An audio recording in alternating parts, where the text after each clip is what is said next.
Hello दोस्तों, अभी तक हमने पढ़ा लास्ट लेक्चर्स में इलेक्ट्रिक पावर के बारे में और एनर्जी के बारे में। अब हम देखते हैं कि कैसे आपकी एनर्जी की कॉस्टिंग होती है। कॉस्टिंग मतलब आपके घर का जो बिल होता है वो कैसे बनता है। इस चीज के बारे में हम इस लेक्चर में आपका डिस्कस करने वाले हैं। अब देखो, मान लीजिए आपने अपने घर पे फैन चलाया, फैन आपने 2 घंटे के लिए चलाया, फिर उसके बाद में आपने उसको ऑफ कर दिया। आपने क्या किया, उसके बाद में आपकी ट्यूबलाइट ऑन की और आप काम करने लगे, स्टडी करने लग गए, ठीक है। और आपने फैन को क्या रखा, बंद रखा, ठीक है। फिर उसके बाद में आपको जैसे ठंडा पानी चाहिए था तो आपने रेफ्रिजरेटर में से पानी निकाला और रेफ्रिजरेटर आपने देखा कि बंद पड़ा है, तो बंद पड़ा है तो उसको फिर आप क्या करोगे, ऑन करोगे ताकि पानी आपका क्या हो जाए, ठंडा हो जाए। यानी कि आप बार बार एक एक करके एक एक इलेक्ट्रिकल डिवाइस को कनेक्ट करते जा रहे हो, किससे, सप्लाई के साथ में।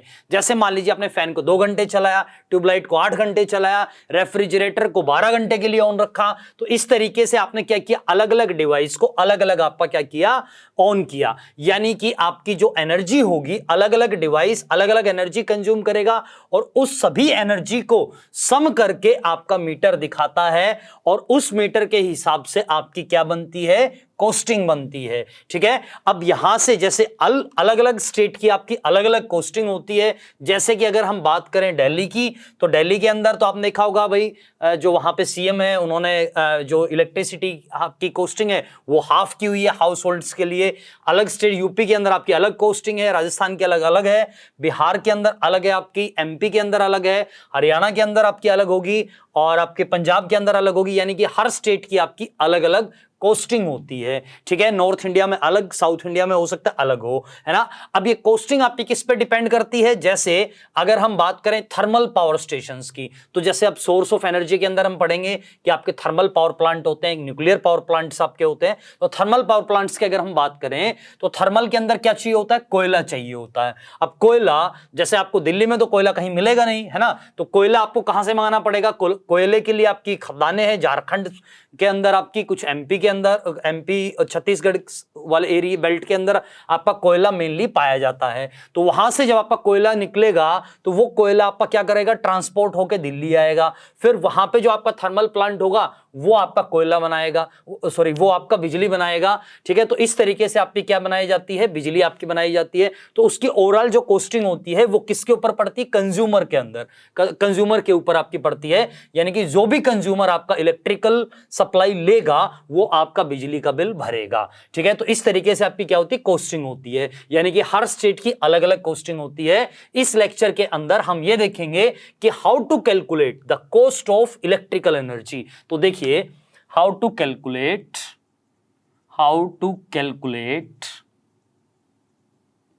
कॉस्ट ऑफ इलेक्ट्रिक एनर्जी, ठीक है। इसके बारे में हम देखते हैं अब आपका।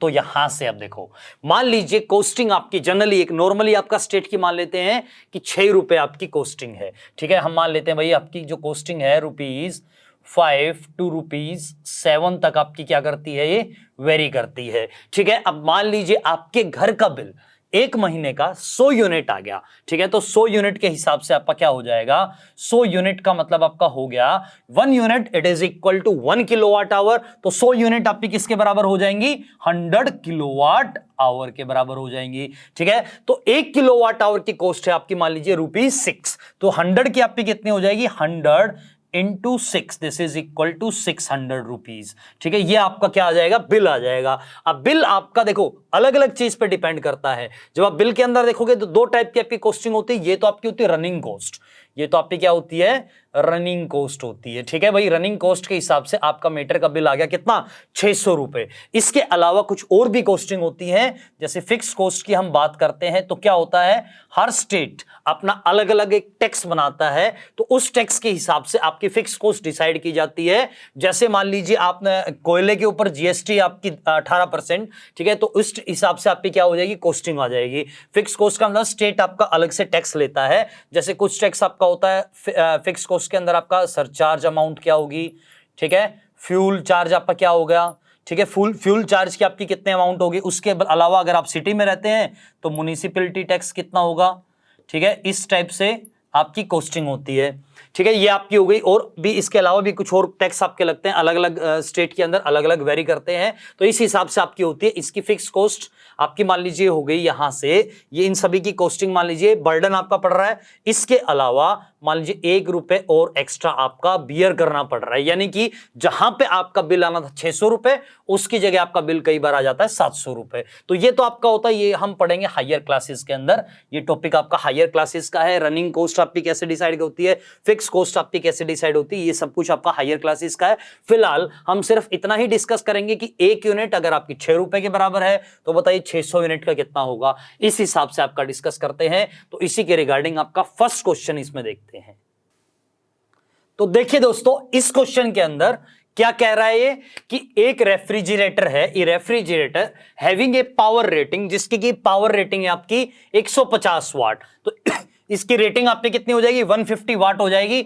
और ये आपका ऑपरेट करता है 20 आवर्स ए डे, यानी कि एक दिन में रेफ्रिजरेटर जिसकी रेटिंग 150 वोट है वो 20 आवर्स के लिए ऑपरेट कर रहा है। ठीक है, अब आगे आपको क्या करना है, कैलकुलेट द कॉस्ट, आपको निकालनी है cost of electrical energy consumed bye it, कि इसने कितनी इलेक्ट्रिकल एनर्जी कंज्यूम की इन ए मंथ ऑफ 30 डेज, कि एक महीना है जिसके अंदर 30 दिन है, उस पूरे महीने के अंदर इसने कितनी एनर्जी कंज्यूम की। अगर ये 20 घंटे पर दिन आपका चलता है और एक की यूनिट आपकी 4 किलोवाट है, तो जरा हम इसको देखते हैं कैसे आपका कैलकुलेट करेंगे।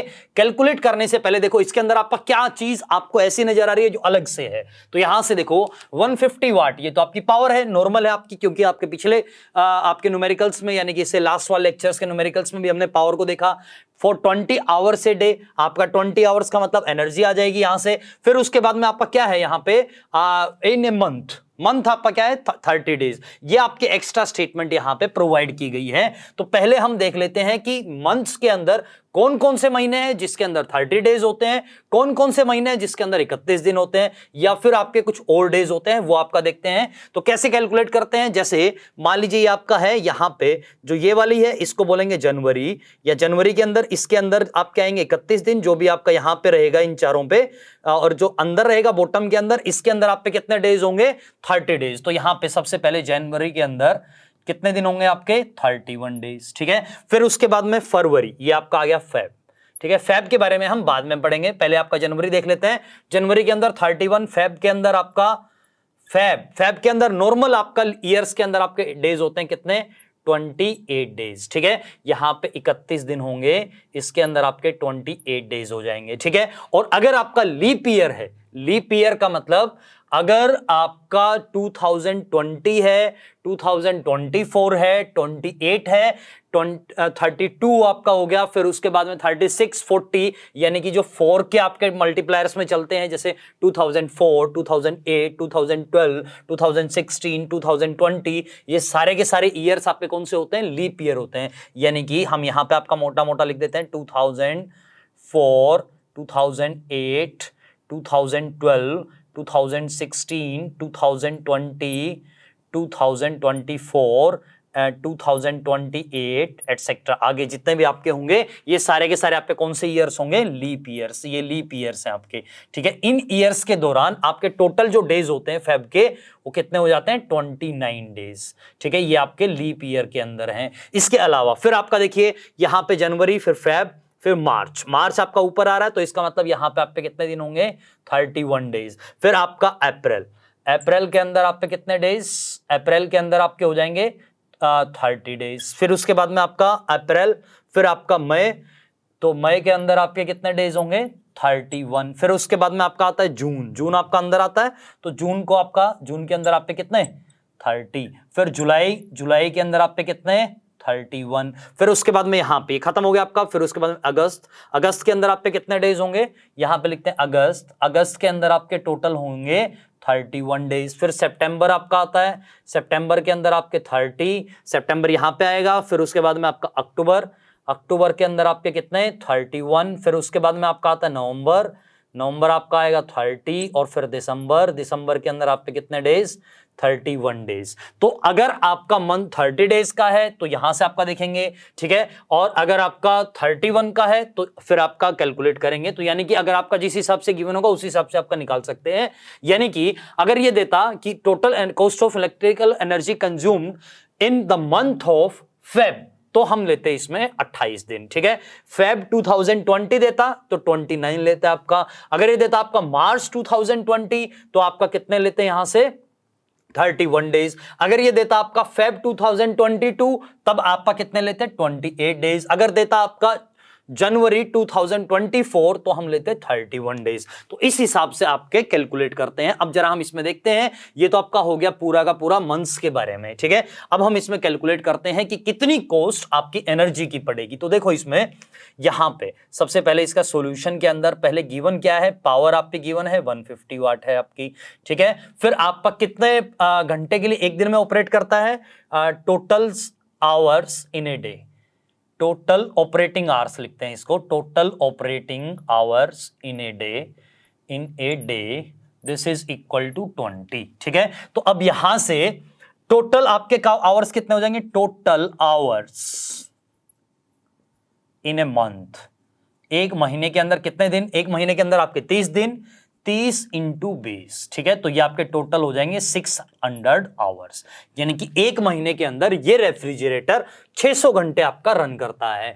अब यहां से एनर्जी आपकी कितनी आ जाएगी, energy it is equal to power into time, ठीक है। पावर आपकी कितनी है इसकी, 150 वाट, कितने घंटे के लिए, 600 के लिए। तो 150 इंटू करेंगे 600, यहां से कितना हो जाएगा, 15 इंटू 6 90, और 3 जीरो है आपकी तो इसको लगा देंगे 3 जीरो। तो ये आपका कितना एनर्जी कंज्यूम करेगा, 90 किलोवाट आवर आपकी टोटल एनर्जी कंज्यूम करेगा पूरे मंथ के दौरान। अब एक यूनिट की आपकी कितनी कॉस्ट है, पर यूनिट का मतलब आपका क्या हुआ, 1 unit it is equal to 1 kilowatt hour, ठीक है। तो कॉस्ट ऑफ इलेक्ट्रिकल एनर्जी, कितनी कॉस्ट आपकी हो जाएगी इलेक्ट्रिकल एनर्जी की, cost of electrical energy this is equal to 90 into 4, this is rupees 360। इतने रुपए आपका बिल आएगा एक महीने का, सिर्फ किसका, रेफ्रिजरेटर का। तो ये था आपका फर्स्ट क्वेश्चन। अब बढ़ते हैं आपका अगले क्वेश्चन की तरफ। दोस्तों इस क्वेश्चन के अंदर देखिए कि एक बल्ब है आपका जिसकी रेटिंग है 100 वोल्ट और 50 वाट। पहले आपका बल्ब बनाते हैं, यहां पे मान लीजिए ये आपका एक बल्ब है, ठीक है, और इसकी जो रेटिंग है ये आपको गिवन है भाई, ये 100 वोल्ट आपकी सप्लाई से आपका कनेक्टेड हो सकता है, और ये आपका रेटिंग आपका कितने ले सकता है, मैक्सिमम 50 वोल्ट। इसका मतलब होता है कि 100 वोल्ट से ज्यादा अगर आपने दिया तो बल्ब आपका डैमेज हो जाएगा। ये जरूरी नहीं आप 100 ही दो, यानी कि 100 वोल्ट बल्ब ले सकता है, ये रेटिंग का मतलब आपका ऐसा होता है। और 50 वाट से ज्यादा अगर आपने पावर दे दी तब भी आपका डैमेज हो जाएगा। दोनों ही आपके वैलिड हैं, इससे ज्यादा नहीं दे सकते, कम आप दे सकते हो। आगे आपका देखिए व्हाट इज द रेजिस्टेंस, इसका बताना है रेजिस्टेंस क्या होगा, ठीक है। तो इसके अंदर आपको गिवन क्या है, गिवन है यहां पे आपको एक तो इसकी वोल्टेज गिवन है और एक आपकी पावर गिवन है।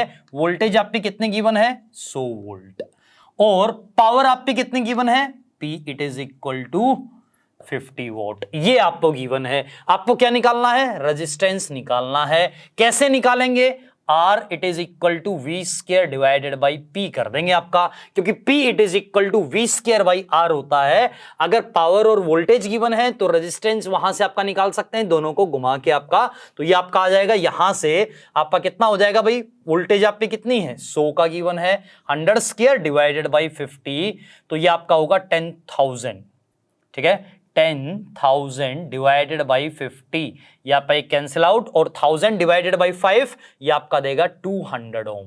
तो इसका जो रेजिस्टेंस होगा बल्ब का वो आपका कितना हो जाएगा, 200 ओम का रेजिस्टेंस हो जाएगा। अब आगे देखो what is the 5 such bulbs burn for 4 hours, यानी कि 5 ऐसे बल्ब हैं जो 4 घंटे के लिए जलाए जाते हैं, यानी कि 4 घंटे के लिए वो सप्लाई से कनेक्टेड हैं। तो अब देखो दो केस यहां पे बनते हैं, हो सकता है कि आपके सीरीज में हो सकता है आपके पैरेलल में हो। अब दोनों केस आपका लेंगे, पहले आपका कंसीडर करते हैं पैरेलल वाला केस। फिर आपका कंसिडर करेंगे सीरीज वाला केस, ठीक है। तो आगे लेट द बल्ब्स, मान लीजिए बल्ब आपके कनेक्टेड हैं, let the bulbs are connected in parallel, क्योंकि डोमेस्टिक के अंदर जितने भी कनेक्शन होते हैं वो किस में होते हैं, आपके पैरेलल के अंदर होते हैं, ठीक है। तो पैरेलल के अंदर आपके क्या कनेक्टेड हैं, बल्ब यहां पे आपने कनेक्ट किए, ठीक है। तो यहां से आपका देखो, क्योंकि 4 घंटे के लिए आपके रेगुलर कनेक्ट है, तो मान लेते हैं कि यहां पे आपके जो बल्ब हैं ये आपके कितनी देर के लिए, 5 बल्ब आपके ऐसे ही पैरेलल में कनेक्ट किए हुए हैं, ठीक है। ये आपके 1 2 और ये आपका तीसरा, ठीक है। यहां पे आपका 4th, ये आपका 5th, ये 5 बल्ब्स आपके कनेक्टेड हैं। तो 5 बल्ब आपने कनेक्ट कर दिए हैं, किस में कनेक्ट कर दिए हैं, पैरेलल के अंदर कनेक्ट किए हैं, ठीक है। अब पैरेलल के अंदर जब भी आप पे कनेक्ट होते हैं तो देखो जरा, पैरेलल के अंदर पावर आपकी क्या होती है, कि कैसे आपकी पावर टोटल करेंगे वो जरा हम देखते हैं। तो देखो हमें पता है कि एक बल्ब को हम किससे रिप्लेस कर सकते हैं, आपका रेजिस्टेंस से रिप्लेस कर सकते हैं।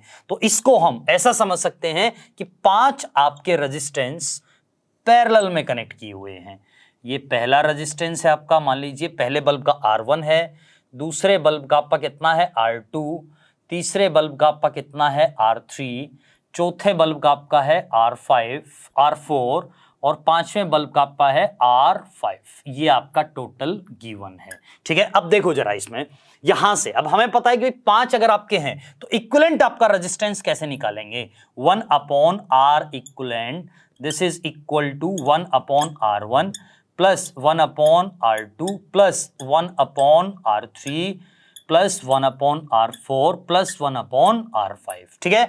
अब हमें पता है कि पैरेलल के अंदर वोल्टेज आपकी क्या होती है, सेम रहती है सभी के अक्रॉस। तो वोल्टेज अगर आपकी सेम होगी तो इस फॉर्मूले से हम इसको कैसे आपका रिप्लेस कर सकते हैं भाई, यहां से 1/पावर, पावर टोटल आपको निकालनी कितनी होगी, ठीक है। पावर को हम देखते हैं, तो यहां से पावर में कैसे रिप्लेस करेंगे, R it is equal to V²/P, तो नीचे आपका लिखेंगे V² और ऊपर आपका क्या आ जाएगा, पावर टोटल आपका लिखेंगे। यहां से R1 की जगह आपका क्या लिख सकते हैं, power of first divided by V² आपका, क्योंकि वोल्टेज तो सेम ही है, प्लस आपका P2 divided by V² plus P3 divided by V² plus P4 divided by V² plus P5 divided by V²। नीचे आपका V² कॉमन है, सभी में कैंसिल आउट हो जाएगा, तो टोटल पावर आपकी कितनी होगी, total power P total it is equal to P1 plus P2 plus P3 plus P4 plus P5, यानी कि सभी की पावर आपकी क्या हो जाएगी, यहां पे ऐड हो जाएगी। अब ऐड होने के बाद में एक की पावर कितनी है, 50 वोट, तो टोटल पावर आपकी कितनी हो जाएगी, 250 वाट। तो टोटल पावर आपकी आ जाएगी 250 वाट। तो ये हमें पता चला कि पैरेलल के अंदर टोटल पावर आपकी क्या हो जाती है, इस तरीके से ऐड कर देते हैं, टोटल पावर आपकी आ गई 250 वाट। अब देखो इसमें आगे क्या कह रहा है कि 5 बल्ब आपके आ गए, इनकी टोटल पावर आ गई है कितनी है, 250 वाट, ठीक है। अब कितने घंटे के लिए ऑपरेट करवा रहे हैं, 4 घंटे के लिए। तो यहां पे टाइम आपको गिवन है, time it is equal to 4 hours, ये आपको गिवन है, ठीक है। तो टाइम अगर आपको गिवन होगा तो यहां से एनर्जी आपकी निकाल लेंगे, एनर्जी आपकी कितनी कंज्यूम करेगा, energy it is equal to power into time करेंगे, तो 250 into 4 this is equal to 1000 watt hour, अभी वाट में है वाट आवर, तो ये आपका आ जाएगा, यानी कि 1 किलोवाट आवर आपकी एनर्जी कंज्यूम करेगा।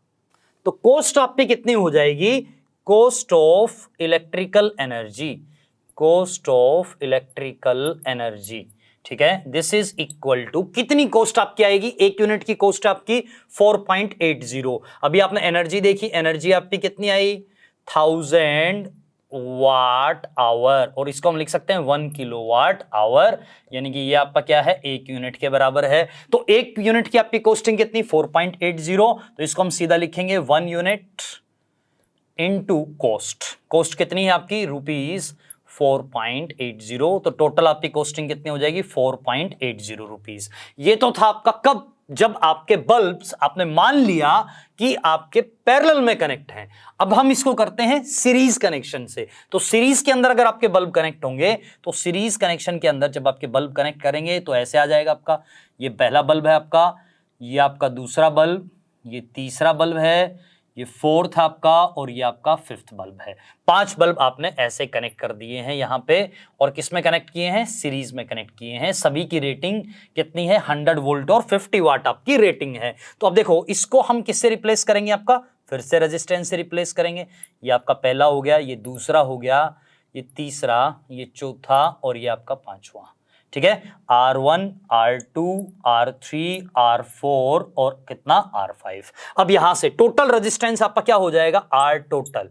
ठीक है, this is equal to R1 plus R2 plus R3 plus R4 plus R5। इस तरीके से आपका आ जाएगा।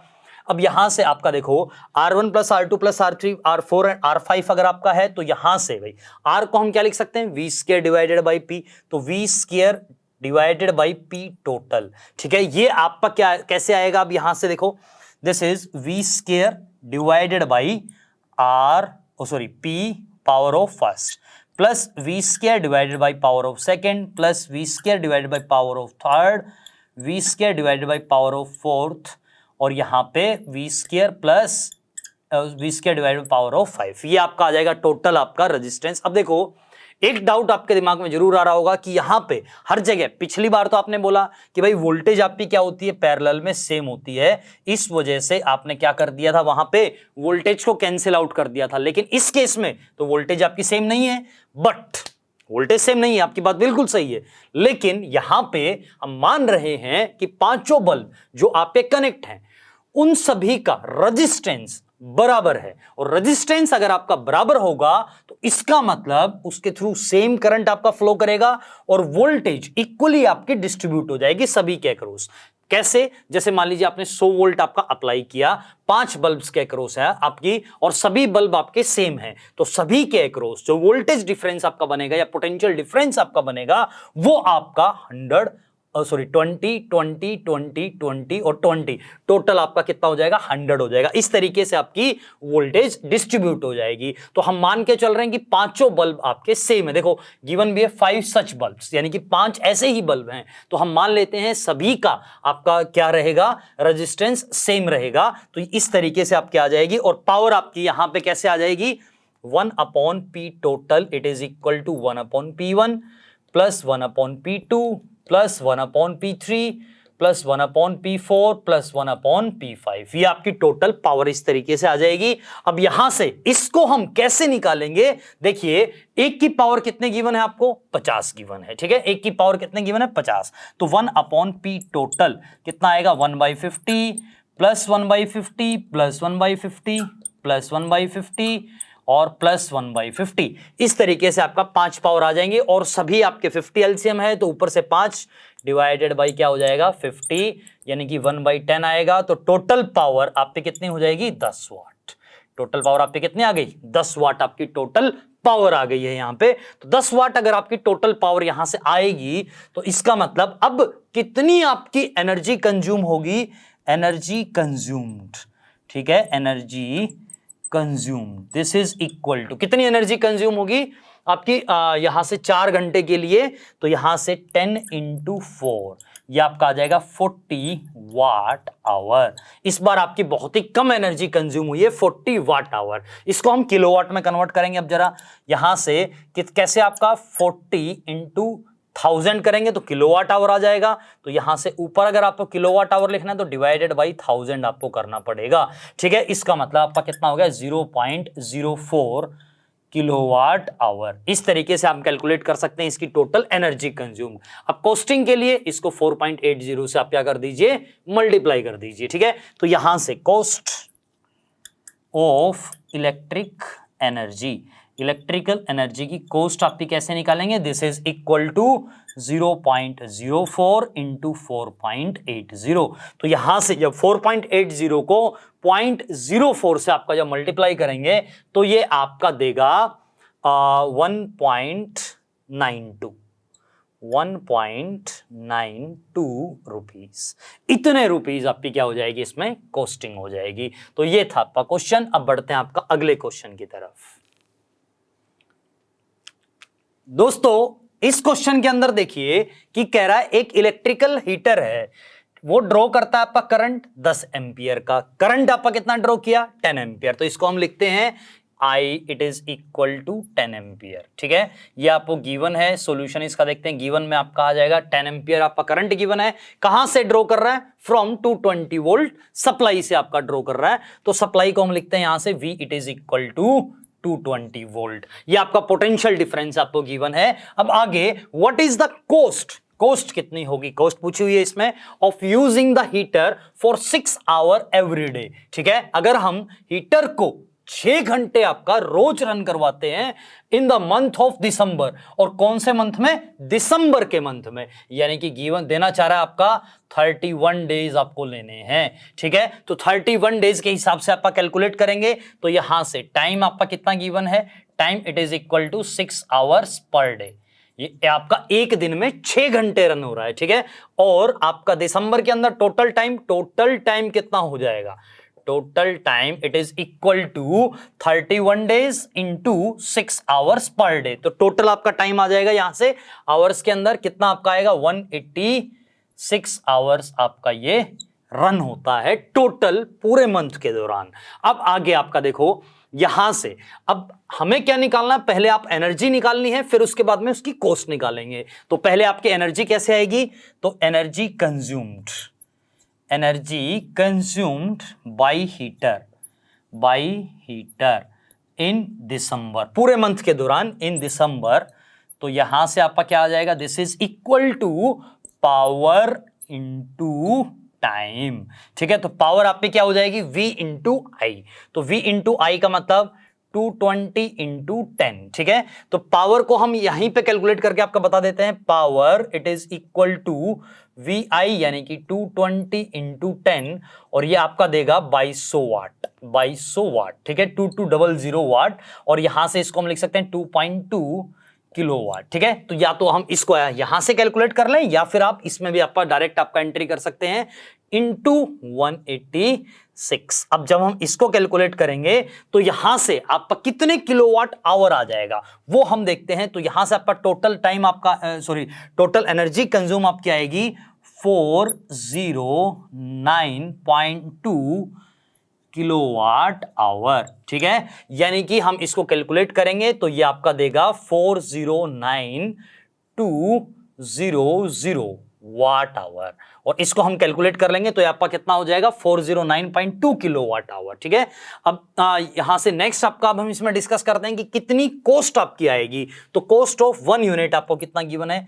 कॉस्ट ऑफ 1 यूनिट यानी कि कॉस्ट ऑफ 1 किलोवाट आवर कितने गिवन है आपको? रुपीज 6.20, ये आपको गिवन है यहां पे। अब हम इसमें निकालते हैं टोटल कॉस्ट कितनी होगी पूरी एनर्जी की। तो total cost of electrical energy consumed bye